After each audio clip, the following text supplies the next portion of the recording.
திரும்பவும் சொல்றேன், 26 பிறந்த பெண் எக்ஸப்ஷனை பத்தி நான் பேச மாட்டேன். உளுந்து மிளகு நவதானியம் தானம் செய்யப்பட வேண்டும். நீங்க என்ன கேட்டாலும் ஒரு கருப்பு மெழுகுவர்த்தி ஏற்றி வச்சு உங்கள் பகைவர்கள் இருந்தாங்கன்னா 22 வயசுக்கு முன்னால அவங்க திருமணம் செய்யக்கூடாது. ஒரு சரணம். இந்த உலக மக்கள் இதை பார்த்துட்டு இருக்க அந்த அறிவான செல்லங்கள், அது மட்டும் இல்லை, என்னுடன் கலந்த அந்த ரேக்கி குழந்தைகள் எல்லாரும் எல்லாமும் பெற்று பெருவாழ்வு வாழணும்னு நம்ம வேண்டிக்கிறேன்.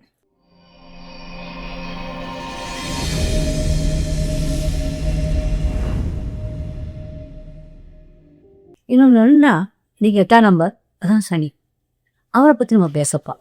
8ஆம் நம்பர்னாலே நீங்கள் நினைக்கலாம் கொஞ்சம் சனி ஆதிக்கம் தான்.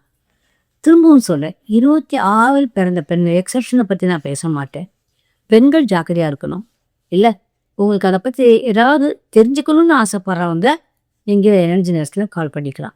இல்லை அது ரொம்ப நீங்கள் யோசிக்க வேண்டிய விஷயம், பண்ணிக்கோங்க. அடுத்தது, இப்போ நம்ம 8ஆம் நம்பர் எப்படி வேணாலும் வரலாம். 8ஆம் நம்பர் இல்லையா, ஸ்ட்ரெயிட் 8 வரும். இல்லாட்டா 17ஆம் நம்பரு இல்லையா, 26 இப்படிலாம் இருக்கும். இப்போ இந்த மாதிரி இருக்கிறவங்களை பற்றி நம்ம இப்போ என்னெல்லாம் செய்யலாம்னா, சனி ஆதிக்க உரியவங்கள்னு அர்த்தம். அது ஊர் நமக்கு தெரிஞ்ச கதை தான். திருநள்ளாறு, கருப்பு நிறம் இல்லையா, எள்ளு, காகம், அப்புறம் கருங்கோவலை மலர், இரும்பு தான் கொடுக்கணும். அப்புறம் வியாதிகள், பயம் மற்றும் தீராத கடன்கள்லாம் இந்த 8ஆம் நம்பர்காரங்க கொஞ்சம் பார்க்காம கவனம் இல்லாமல் இருந்தாங்கன்னா வந்தோம். இல்லை அவங்களுக்குரிய யந்திரம் இந்த இருக்குது. இது எலிஜிஸ்டருக்கு நீங்கள் வாங்கிக்கலாம். சின்னதாகவும் நீங்கள் வாங்கி வச்சு பூஜை ரூபே போட்டுடலாம், பேக்கெட்லேயும் வச்சுக்கலாம். இல்லை உங்களுக்கு நீங்களாகவும் வரைஞ்சிக்கிற மாதிரி அதை பார்த்து வரைஞ்சிக்கலாம். அடுத்தது, இதுக்கும் பாஸ்டர் இருக்குது, மஸ்டர்ட் பாயிண்ட் செஸ்ஸில் கொடுக்காங்க. இதோட நம்பர் இதுக்கு ஒன்று போட்டுக்கணும். அது என்ன, 93 93. இது சனி ஹோரையில் இந்த மந்திரம் ஒன்று சொல்ல நீங்கள் கற்றுக்கலாம். ஓம் பிராம் ப்ரீம் ப்ரௌம் சகசனீஸ்வராய நமக. ஓம் பிராம் ப்ரீம் ப்ரௌம் சகசனீஸ்வராய நமக, இந்த மந்திரம். அடுத்தது, சனிக்கு விட்டான சிம்பிள் பார்த்திங்கன்னா இதை வரைஞ்சிக்கணும். வரைஞ்சிக்கிட்டு கருப்பு இதில் தான் வரையணும். வரைஞ்சிக்கிட்டு ஒரு பிளாக் திருமலின் விளக்கு இருக்கும், அதை வாங்கி வச்சுக்கோங்க. இல்லாட்டா சித்தி விளக்கு ஏதோ ஒரு விளக்கு, அதுதான் நான் சொல்ல மாட்டேன். என்ன அது இந்த என்ன பண்ணுன்னா, இந்த மந்திரத்தை, இந்த சிம்பிளை, இந்த சிம்பிள் இருக்குது, உங்கள் தேவைகள் என்னவோ அது 42 நாளைக்கு நீங்கள் விடாமல் எழுதணும். என்ன தேவைகள்லாம் இருக்குது பார்த்துக்கணும். குறைபாடுமே வரும், ஒரு வயிற்று வலி வரும், கை காலில் அடிபடுறது, பல் வியாதிகள், பித்தம், இதெல்லாம் 8ஆம் நம்பருக்கு ஜாக்கிரதையாக இருக்க வேண்டிய ஒன்று. அடுத்தது, சாப்பாடு எடுத்துட்டோம்னா இது கருணைக்கிழங்கு சாப்பிடுங்கன்னு சொல்கிறாங்க. But you should know what is your, உங்களுக்கு எதுவும் அலர்ஜி இல்லையா பார்த்துக்கணும். கருணைக்கிழங்குல மட்டும் அலர்ஜி இருக்க ரொம்ப நிறையா சான்சஸ் இருக்குது, ஜாக்கிரதை. ஏன்னா நிறையவே பார்த்துக்கன்னு நான் சொல்ல, முள்ளங்கி, கேரட்டு, வாழை, திராட்சை பழம், எல்லாத்தையும் பாறைப்பழம், எலுமிச்சம்பழம் இல்லை, இதெல்லாம் நீங்கள் சாப்பிட்டுக்கலாம். உளுந்து மிளகு நவதானியம் தானம் செய்யப்பட வேண்டும். நல்லா புரிஞ்சுக்கோங்க. இந்த பீரியடில் இந்த சனி இப்போனா இல்லாட்டா 26ஆம் நம்பரோ இல்லாட்டா 14ஆம் நம்பரோ அங்கே இருக்கவங்க செருப்பு தானம் பண்ணிடணும். செருப்பு தானம் பண்ண வேண்டியது ரொம்ப அவசியம். உளுந்து தானம் பண்ண வேண்டியது அவசியம். புரிஞ்சாக்கணுங்களா? எள்ளு தானமும் பண்ணணும். எள்ளு காக்காய்க்கு எள்ளு சாதம் வைக்கிறது இல்லையா, அப்புறம் எள்ளில் எள்ளு உருண்டை வாங்கி பசங்களுக்கெலாம் கொண்டு கொடுக்குறது, கோயிலில் கூட கொடுக்கலாம். எங்கள் வாசல்லேருந்து எள்ளு உருண்டை போட்டு கொடுக்கலாம். இதெல்லாம் செஞ்சிங்கன்னா கொஞ்சம் அந்த 8ஆம் நம்பருடைய வீரியம் என்ன ஆகணும். ஏன்னா எல்லாருக்கும் இப்போ எல்லா நம்பருக்கு ஒரு 1000 பவர்னா 8ஆம் நம்பருக்கு 10,000 பவர் இருக்கும். அதை சேனலைஸ் பண்ணி கொண்டு போயிட்டாங்கன்னா அவங்க வேர்ல்டு இல்லை, உலகத்தையே சாதிச்சிடலாம். புரிஞ்சுதா? ஆஞ்சநேய தரிசனம் ரொம்ப ரொம்ப நல்லது. கைசாறு கொடுத்தீங்கனாலும் ரொம்ப ரொம்ப நல்லதுங்கிறாங்க. இன்னொன்று என்னென்னா, நல்லெண்ணெய், நெய் தீபம், இருப்பு எண்ணெய் இவற்றை கலந்து என்ன பண்ணுறாங்கன்னா தீபம் போட சொல்லி சொல்கிறாங்க. கோயிலெல்லாம் போகிறீங்க. இன்னொரு முக்கியமான விஷயம், கண்மை இருக்குல்ல, சாதாரண ஐட்டம்ஸ் கண்மை இருக்கும்ல, அதை வாங்கி ஓடுற தண்ணியில் போட்டு விட்டுணுமா.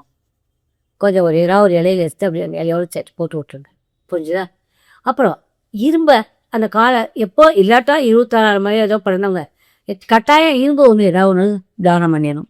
யாருக்கோ தோசைகள் வாங்கி கொடுக்குறது, ஏதாவது இரும்பு தானம் பண்ணணும். அப்புறம் அவங்க எல்லாரும் சொல்கிறாங்க, அஸ் அ ஹோல் சித்திரை வாக்கு என்னன்னா, 22 வயசுக்கு முன்னால் அவங்க திருமணம் செய்யக்கூடாது அப்படின்னு சொல்கிறாங்க. அப்புறம் ஒரு பாட்டில் வெள்ளை வச்சு அதை கொண்டு போய் புதைச்சிருங்க அப்படின்னு சொல்கிறாங்க. புதைச்சிட்டா நல்லது அப்படிங்காங்க. கொஞ்சம் அரிசி ஒரு படி அரிசி எடுத்து எங்கேயாவது நீங்கள் ஆறு இதெல்லாம் பார்த்தீங்கன்னா ஆறில் போட்டு விட்டுருங்க. என்ன பால் எப்படின்னா பார்த்து குடிக்கணும் அப்படின்னு சொல்கிறாங்க. பாறை வேறு அது மட்டும் இல்லை. என்ன அப்புறம் கண்ணில்லாதவங்களுக்கு தானம் பண்ணுங்க. கண்ணில்லாதவங்க தானம்.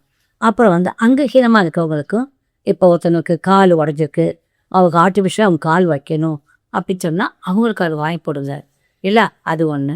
அதுக்கப்புறம் போகமாத்த பொன்முறையார் அப்படின்னு ஞானசம்பந்தர் ஒரு பாட்டு பாடியிருக்காரு. அதை நீங்கள் தெரிஞ்சு வச்சுக்க சும்மா வாசிச்சா கூட நல்லது நடக்கும் கண்ணுங்களா. சனி கிரகத்துக்கு ரொம்ப ரொம்ப நல்லது அது. அப்புறம் ஜாக்கிரதையாக இருக்கணும். சனி திசை வர்றப்பெல்லாம் ஜாக்கிரதையாக இருக்கணும், ரொம்ப ஜாக்கிரதையாக இருக்கணும். ஒழுங்கு தானம் ரொம்ப ரொம்ப முக்கியம். செருப்பு தானம் நம்ம என்ன வாழ்க்கையில் ஒரு தரம் செருப்பு தானம் 2 தரம் கூட கொடுங்களேன். ஒரு 4 பேர் 10 பேருக்கு எய்ம் பண்ணி வச்சுக்கோங்க.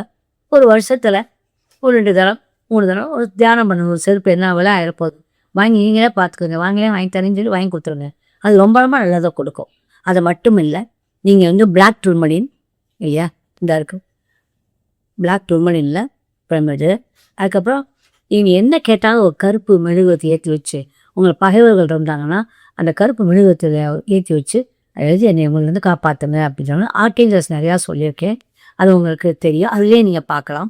அது மட்டும் இல்லை, ஒரு பிளாக் ஆப்சிடியன் ஸ்டோன் இல்லாட்டா டூர்மலின், பிளாக் டூர்மலின்.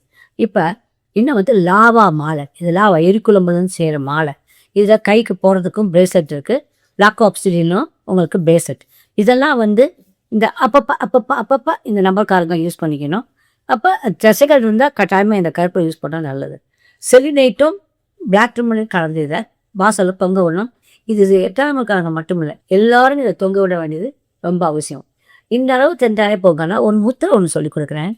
26ஆம் நம்பரு, அப்புறம் 17ஆம் நம்பரு, 8ஆம் நம்பர்காரங்க எல்லாரும் தெரிஞ்சுக்கோங்க. இந்த முத்திரையை பழகிக்கோங்க.